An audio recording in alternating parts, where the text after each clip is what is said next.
지난 직전 9월 FOMC를 제가 이렇게 캡처를 해왔는데요. 올해 GDP를 1.2로 봤다가 0.5로 낮추고 올해 전망을 1.0으로 올리고 9월 FOMC에서는 올해 전망을 경제 성장률을 2.1로 이렇게 올렸거든요. 네. 중계 방송 수준 아닙니까? 네. 우리는 연준이 다 알고 있을 거다 이렇게 생각하잖아요. 그거는 아니다라는 거죠. 그냥 연준 내 얘기도 12월 13일 날 FOMC 결과도 참고만 하시라. 금요일 이분 모시고 또 깊이 있는 시장의 이야기 나눠보겠습니다. 닥터킴의 시장의 허와실을 가려보겠습니다. 허허실실 김한지 박사 나와 계세요. 어서 오세요, 박사님. 네, 안녕하세요. 안녕하십니까. 금요일입니다. 박사님 오셨습니까? 금요일인 게 또 네, 실감이 나는데요. 이번 한 주 동안 전체적으로 경제 시장 어떻게 보셨는지 관전평 부탁드릴게요. 항상 뭐 그렇지만 네. 이번 주도 정말 뭐 다이내믹했다 그럴까요? 네네네. 네, 지표들이 너무 거칠게 움직여요. 거칠게. 예, 연말 가까이 올수록 뭐 금리, 또 주가, 또 개별 종목은 말할 것도 없고요. 간밤에 보면 뭐 AMD 같은 게 뭐 10%. 네. 작은 종목이 아니잖아요. 그렇죠. 뭐 구글도 그렇지만 네. 빅테크들이 뭐 3에서 5% 사이 이렇게 움직이고 환율도 굉장히 뭐 급하게 움직입니다. 네. 엔화가 뭐 151엔 찍었던 게 엊그제 같았는데 어제는 장중에 141엔까지 갔고 뭐 143엔 정도에 끝났습니다만은 환율이 뭐 종목처럼 움직이고, 그러니까요. 네, 미국제 10년물이 뭐 그렇게 뭐 몇십 bp까지 움직이고, 뭐 옛날에는 몇 bp 움직인 거 가지고 뉴스거리가 되고 이랬거든요. 한 5bp만 움직여도. 큰 거잖아요. 네, 사실. 0.05만 네. 움직여도 굉장히 큰 건데, 네. 뭐 가격으로 따지면 굉장히 큰 거죠. 네, 그런 식으로 뭐 환율, 금리, 주가 모든 게 조금 드라마틱하게 움직이고 있는데, 그만큼 뭐 가격 변수 혹은 뭐 자산 가격이 균형점을 찾아가는 과정에서 벌어지는 약간의 이제 수급적인 요인과 투기적인 요인, 뭐 심리적인 요인 이런 것들이 어우러지면서 이렇게 복잡하고 이게 조금 거칠게 움직이는 게 아닌가. 그러니까 좀 안정감이 없다는 얘기는 뭔가 지금 움직이고 있다라는 거죠. 예, 그리고 잘 모르겠다라는 네. 것도 있고. 잘 모르겠다라는 것을 이제 주식시장에서는 불확실성이 너무 높은 상태 그런 한 주였던 것 같습니다.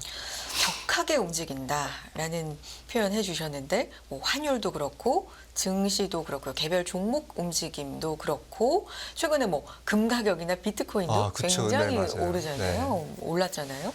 이런 부분도 그렇고 보면은 그렇습니다. 이번 한 주 같은 경우는 특히나 고용의 한 주였습니다. 고용 지표가 뭐 내일도 중요하게 고용 보고서 발표 기다리고 있습니다만 나올 때마다 해석이 약간씩 좀 분분한 것 같아요. 전반적으로 어떻게 보고 계세요? 네, 뭐 고용 지금 뭐 안정돼 가고는 있는데 네. 시장이 기대하는 것 그러니까 뭐 지금 내년 3월 달부터 뭐 연준이 금리 인하를 할 거다라는 것을 충족할 정도로 고용이 지금 싣고 있느냐 이제 그건 아닌 것 같고요. 뭐 내일 또 나와봐야 알겠습니다만은 뭐 ADP 고용이라든지 뭐 목요일마다 나오는 신규 실업수당 청구 건수라 할지 뭐 이런 것들 지표들은 조금 내려가고 있는 것은 맞다.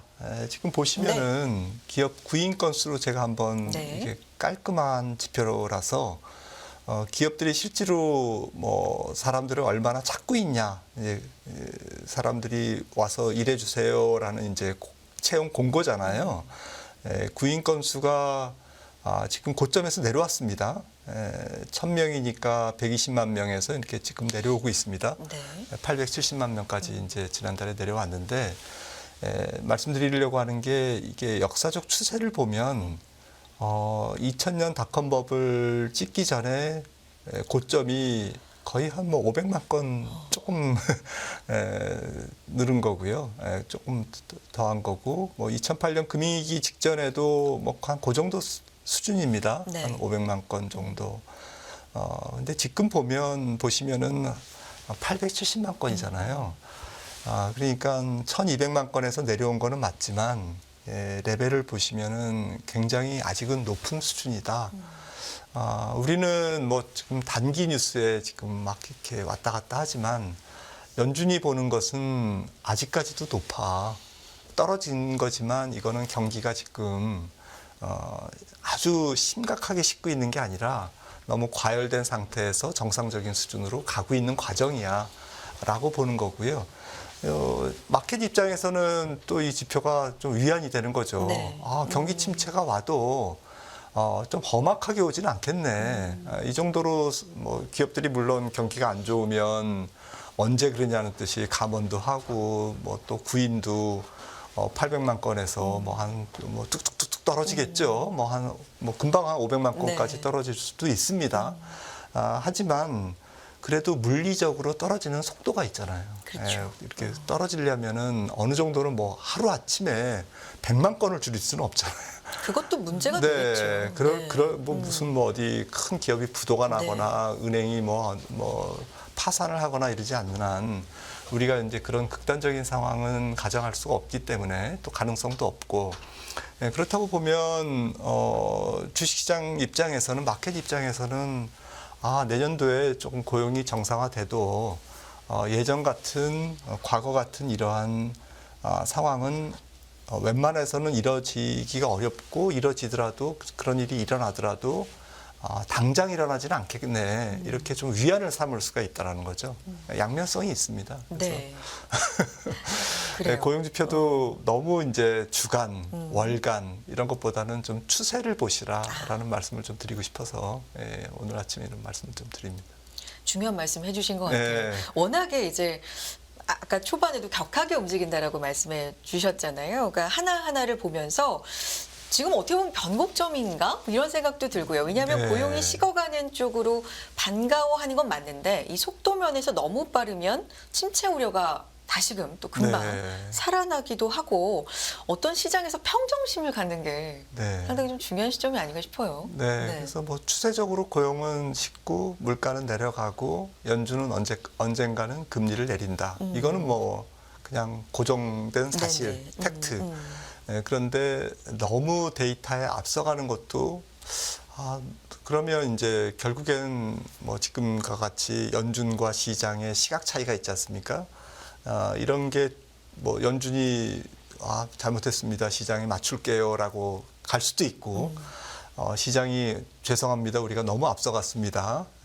내년 3월은 아니고 5월이나 뭐 7월 뭐 이렇게 이제 양보를 하면 이게 그 서로 이렇게 합의가 돼가는 과정에서 가격 조정이 일어나잖아요. 주가도 너무 기대감이 이제 앞서갔다가 그 기대감을 반납하면서 주가가 조정을 보일 수도 있는 거고 이제 이런 부분들을 좀 균형 감각이 있게 생각하시는 게 좋을 것 같습니다.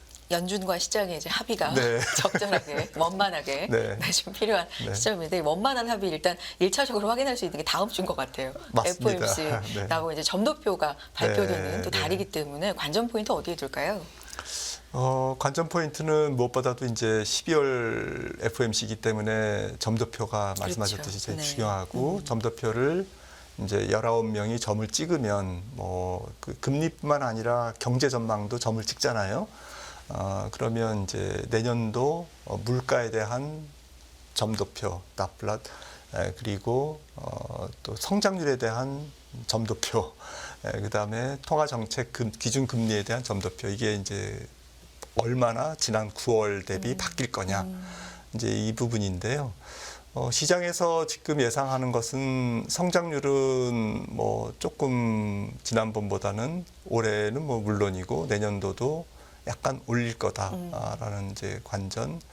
올릴 거라는 얘기는 물가 전망을 조금 올릴 거라는 거고 그렇다면 기준금리 전망을 그렇게 크게 손대지는 않을 거다라는 게 이제 컨센서스인데 사실 컨센서스는 그렇게 연준에 대한 통화 정책에 대한 예상은 그렇게 가면서 또 내년도 기준금리 정책 변경에 대한 것은 또 따로 가고 있는 그런 느낌을 좀 받았습니다. 제 생각에는 연준은 지금 보시는 것게 이제 근원 PCE와 근원 그냥 PCE 물가 빨간색 선이 헤드라인이고 파란색 선이 이제 근원인데요. 보시는 것처럼 2022년 이후에 쭉쭉쭉쭉 내려가고 있습니다.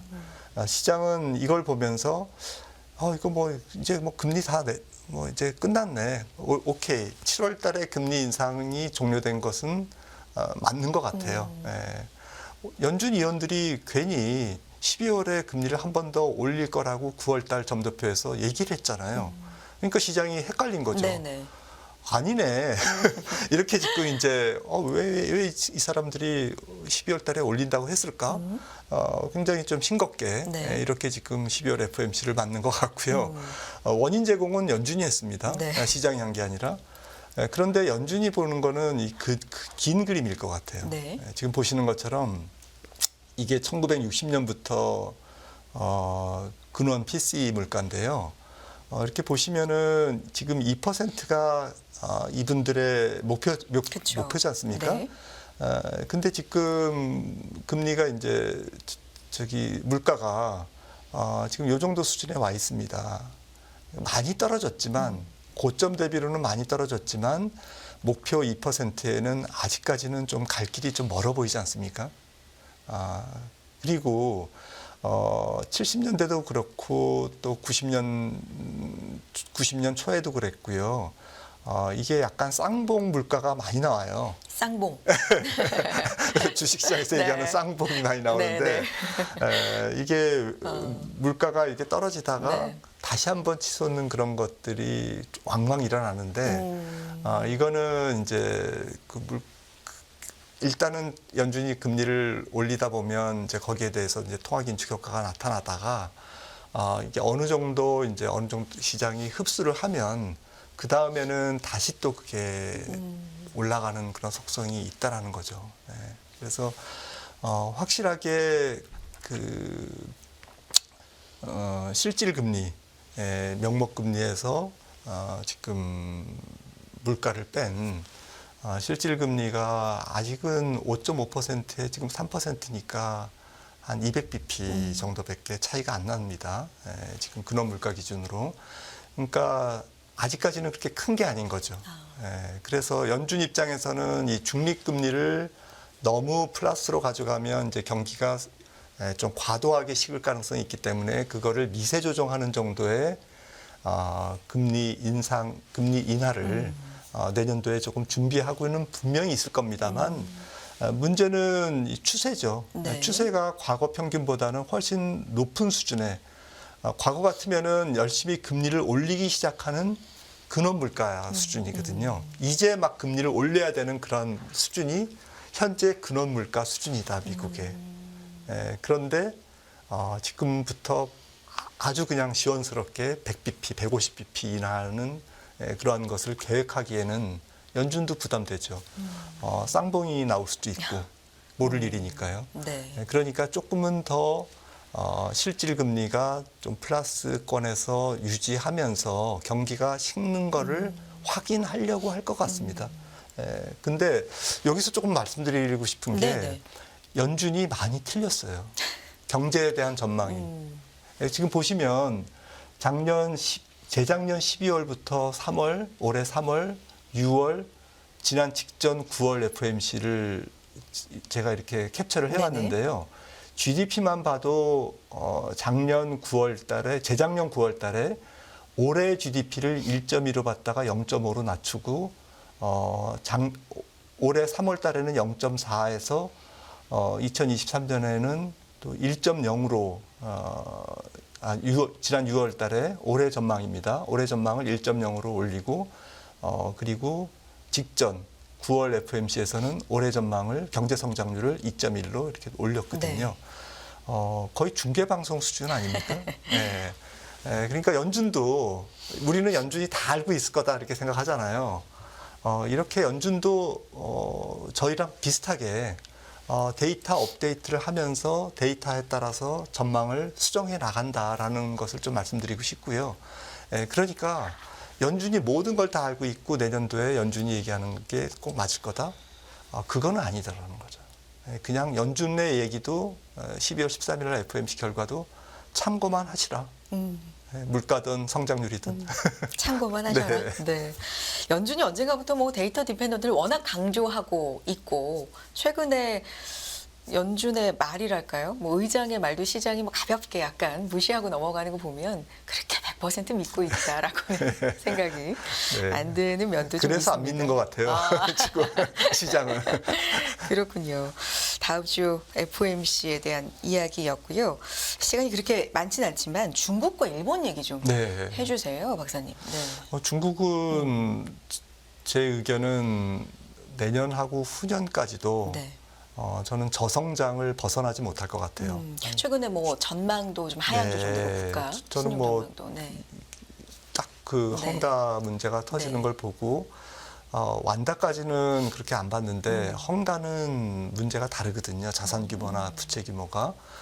그래서 내년 초에 이제 좀 그 부도 처리를 할지 어떨지는 모르겠습니다만은 아무튼 뭐 어떤 형태가 됐든 그걸 정리하는 과정에서 부채 조정 과정에서 양적인 성장률의 둔화가 분명히 있을 거라고 생각을 하고 있고요. 그래서 한 뭐 공식 발표가 어떻게 될지 모르겠습니다만 GDP가 내년도에도 한 4.0% 초반대, 4%대 초반대를 벗어나지 못할 것 같고 이게 후년까지도 좀 이어질 가능성이 있다. 그래서 전 세계 경제 성장률을 조금 낮추는데 중국이 앞장설 것 같다라는 말씀을 좀 드리고 싶고요. 네. 중국은 그로 인해서 결국엔 뭐 부채 조정을 하면서 좀 가벼워지겠죠. 모든 그 부실 요인들을 다 털고 가는 과정이기 때문에 그래서 중국 경제가 장기적으로는 이번 뭐 올해 내년 후년까지가 굉장히 중요한 진정한 중진국 또 약간 선진국을 바라보는 그런 경제 구조로 가는데 중요한 시기일 것 같은데 문제는 네. 그 과정에서 주변국들 특히 아시아 경제가 안 좋을 것이다라는 것 그러면서 조금 주가 지수 자체도 뭐 지금 홍콩 해치 뭐 항생 지수가 조금 몸살을 앓고 있는데 좀 많이 빠졌다고 뭐 기술적 반등은 항상 일어나겠지만 너무 성급하게 기술적 반등을 너무 좀 기술적 반등 이상의 그러한 반등을 좀 기대하기는 어렵지 않을까. 중국 경제 범중국 주가 지수도 증시도 그렇게 생각을 합니다. 일본은요. 엔화가 또 간밤에도 보면 기록을 썼는데. 지금 어제 뭐 그 참의원에 이제 의회 증언을 우에다 총재가 이제 가서 했고요. 그래서 여러 가지 옵션이 있다라고 이제 얘기를 했는데 그 옵션은 이제 지금 일본 은행들의 BOJ 중앙은행에 대한 예치 금리가 아직 마이너스입니다. 마이너스 0.1인데 이거를 뭐 플러스 0.1, 플러스 0.2 뭐 여러 가지 옵션이 있다. 네. 그래서 그거를 좀 플러스로 이제 마이너스 금리를 정말 이제 전 세계 몇 개 안 남아 있거든요. 마이너스 금리 국가가. 그렇죠. 그래서 그거를 이제 플러스로 전환을 하는 것을 검토하고 있는데 구체적인 방법은 이제 지금 고민하고 있다라는 취지에서 얘기를 했고요. 그런데 제 생각에는 그렇게 얘기하면서 어제 엔화가 한 2.7% 좀 강세를 보였습니다. 엔달러가 내려온 거죠. 네. 그런데 좀 엔달러가 더 내려오기는 좀 140에 밑으로 내려오기는 좀 어렵지 않을까 저는 그런 의견을 갖고 있고요. 그 이유는 출구 전략을 BOJ가 하면 결국 정부 입장에서는 일본 정부 입장에서는 부채 비용의 상승으로 이어집니다.